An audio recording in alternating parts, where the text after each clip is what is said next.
brought you by Silver Pumps and Motors. Top quality और consistent performance के लिए सिर्फ सिल्वर पंप्स नाम याद रखना. వరుసగా మూడోసారి విజయకేతనం ఎగురవేసి ఢిల్లీ గద్దె ఎక్కాలనుకున్న ఆప్ ఆశలు గల్లంతయ్యాయి. ఢిల్లీలో తమని ఓడించాలంటే మోదీ మరో జన్మ ఎత్తాలన్న పార్టీ అధినేత కేజ్రీవాల్ స్వయంగా ఓడిపోవటం ఆప్ కార్యకర్తలు జీర్ణించుకోలేకపోతున్నారు. ఇంతకు హస్తినా పీఠానికి కేజ్రీవాల్ ని దూరం చేసిన ఆ 10 రీజన్స్ ఏంటి? 1.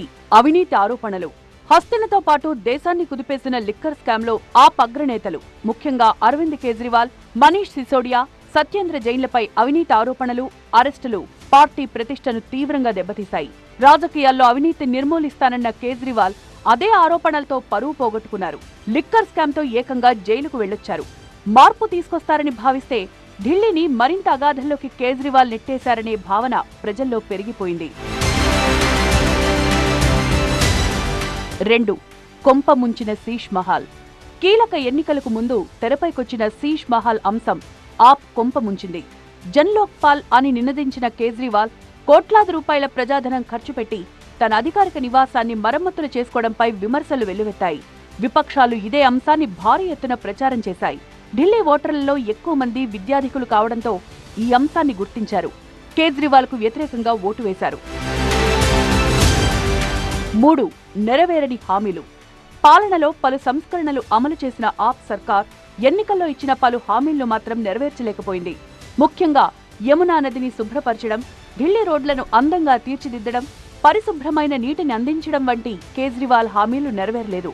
దీనిపై ఓ వర్గం ప్రజల్లో అసంతృప్తే ఓట్లకు గండి కొట్టింది. 4. పని చేయని విష ప్రచారం. హర్యానా ప్రభుత్వం యమునా నది నీటిని విషంగా మార్చి సరఫరా చేస్తోందంటూ ఆప్ చేసిన ప్రచారం పనిచేయలేదు. ప్రధాని మోదీ తాను ఆ నీటిని తాగుతారని ప్రచారంలో స్పష్టం చేశారు. దీంతో కేజ్రీవాల్ను ఓటర్లు నమ్మలేదు. హర్యానా సీఎం సైని సైతం యమునా నీటిని తాగి చూపించడంతో కేజ్రీవాల్ ఆరోపణలకు హేతుబద్ధత లభించలేదు. 5. ఆదుకోని ఉచితాలు. వరుస ఎన్నికల్లో ఆప్ విజయానికి ఉచిత పథకాలు కీలక పాత్ర పోషించాయి. ఉచిత విద్యుత్, ఉచిత నీటి సరఫరా, ఆరోగ్య సేవల వంటి పథకాలు ప్రజల్లో ఆదరణ పొందాయి. అయితే బీజేపీ ఈసారి అదే వ్యూహాన్ని అనుసరించింది. గర్భిణులకు ఆర్థిక సాయం, 500 రూపాయలకే గ్యాస్ సిలిండర్, వృద్ధులకు 2500 రూపాయల పెన్షన్, ఆయుష్మాన్ భారత్, అటల్ క్యాంటీన్లలో 5 రూపాయలకే భోజనం వంటి పథకాలను ప్రకటించింది. ఫలితంగా ఆప్ ఉచిత పథకాల వ్యూహం పనిచేయలేదు. 6. పార్టీలో నాయకత్వ అస్థిరత. లిక్కర్ స్కామ్ ఆరోపణలతో కేజ్రీవాల్ అరెస్ట్, ఆ తర్వాత ఆయన రాజీనామా చేయడం పార్టీ నాయకత్వంలో అస్థిరతకు దారితీసింది.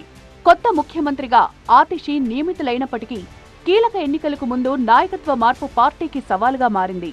దీంతో అరవింద్ కేజ్రీవాల్ పై జనాల్లో విశ్వసనీయత విపరీతంగా తగ్గింది. ఫైనల్ గా అది పార్టీ ఓటమికి దారితీసింది. 7. ఓట్లను చీల్చిన కాంగ్రెస్. వరుసగా రెండోసారి ఎన్నికల్లోనూ కాంగ్రెస్ పార్టీ 0 స్థానాలకే పరిమితమైనప్పటికీ ఆప్ ఓటమిలో మాత్రం హస్తం పార్టీ కీ రోల్ ప్లే చేసింది. ఇండీ కూటమిలో ఉన్న ఈ రెండు పార్టీలు ఢిల్లీ అసెంబ్లీ ఎన్నికల్లో విడివిడిగా పోటీ చేయడంతో ఓట్లు భారీగా చీలిపోయింది. అంతిమంగా అది బీజేపీకి లాభించింది. బీజేపీ వ్యతిరేక ఓట్లైన ముస్లిం, దళిత ఓట్ల చీలికొచ్చి బీజేపీకి బెనిఫిట్ అయిందంటున్నారు విశ్లేషకులు. 8. అంతర్గత కలహాలు.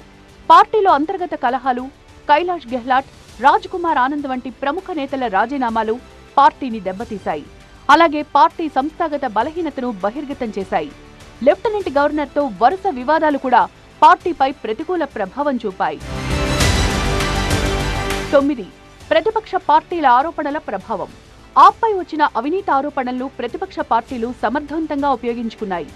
ఇది పార్టీ ప్రతిష్టను మరింత దెబ్బతీసింది. దీంతో మహిళలు, కొత్త ఓటర్లు ఆమ్ ఆద్మీ పార్టీకి దూరమయ్యారు. 10.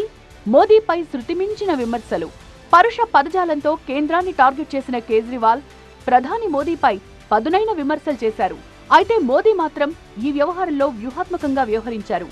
ఈ క్రమంలో కేజ్రీవాల్ను ఎమ్మెల్యేగా తన సొంత నియోజకవర్గంలో ఓడించాలనే లక్ష్యంతో పర్వేష్ను రంగంలోకి దింపారు. మోదీ తన లక్ష్య సాధనలో సక్సెస్ అయినట్లు ప్రస్తుత ఫలితాల సరళి చూస్తే అర్థమవుతోంది.